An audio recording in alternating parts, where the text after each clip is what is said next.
વાત કરીએ પર્યાવરણની, તો પર્યાવરણ સંરક્ષણ તેમજ પ્લાસ્ટિક મુક્ત શાળા અભિયાન અંતર્ગત ગઢાણી પ્રાથમિક શાળામાં વિવિધ પ્રોજેક્ટ હાથ ધરવામાં આવ્યા છે, જેમાં કાપડની થેલીનું વિતરણ કરીને પ્લાસ્ટિક બેગ ન વાપરવાનો સંદેશ, નવા પ્રવેશ પામતા બાળકોને વૃક્ષોના રોપા ભેટ સ્વરૂપે આપી પર્યાવરણ સંરક્ષણનો સંદેશ તથા શાળામાં સિંગલ યુઝ પ્લાસ્ટિકનો ઉપયોગ ઘટાડવા તથા પ્લાસ્ટિકની બોટલ ન વાપરવાનો સંદેશ વગેરે.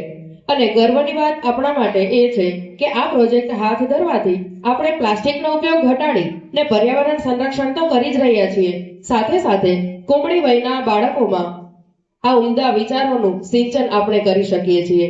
અને આવી કામગીરીને બિરદાવીને ગઢાણી પ્રાથમિક શાળાને પર્યાવરણ સંરક્ષક એવોર્ડ તેમજ વર્લ્ડ બુક ઓફ રેકોર્ડમાં પણ સ્થાન મળેલ છે, જે આપણા સૌ માટે ગર્વની વાત છે. મહેશ્વરી ખુશી પ્લાસ્ટિક મુક્ત શાળા વિશે પોતાના વિચારો રજૂ કરશે.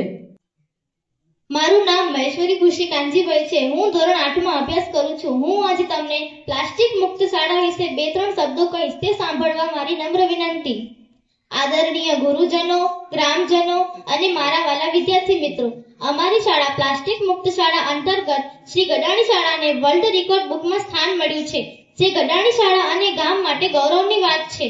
આજે 26મી જાન્યુઆરીના પવિત્ર દિવસે જ્યારે આપણે પ્રજાસત્તાક પર્વ મનાવી રહ્યા છીએ, ત્યારે મારે તમને એક એવી ગુલામી વિશે વાત કરવી છે જેણે આપણા ગામ અને પૃથ્વીને જકડી લીધા છે. એ ગુલામી છે પ્લાસ્ટિકની ગુલામી.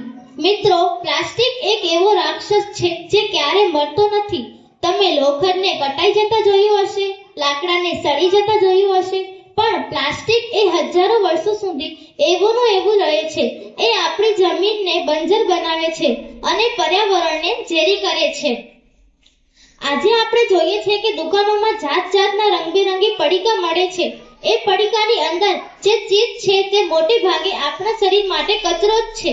આવા પડીકા ખાઈને મોટા થાય એ શું જુવાન થાય? અમે તો નાના છીએ, અમને સારા નરસાની ખબર ના હોય એટલે જીભને ભાવે એ ખાઈએ. પણ તમે તો મોટા છો, તમે અમને કેમ પાછા વાળતા નથી?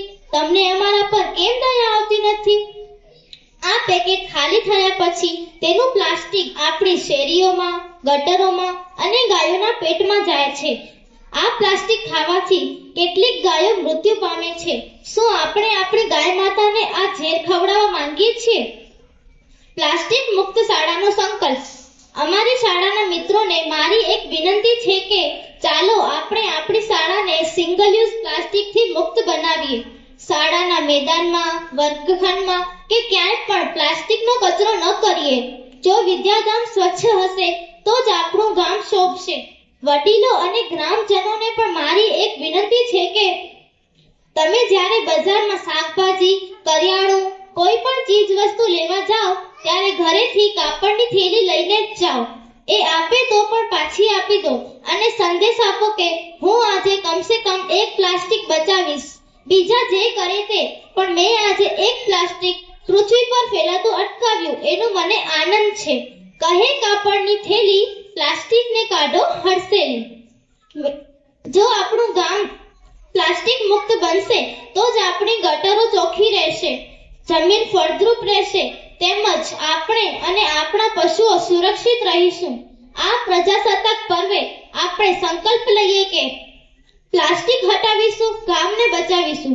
ભારત માતા કી જય. વંદે માતરમ.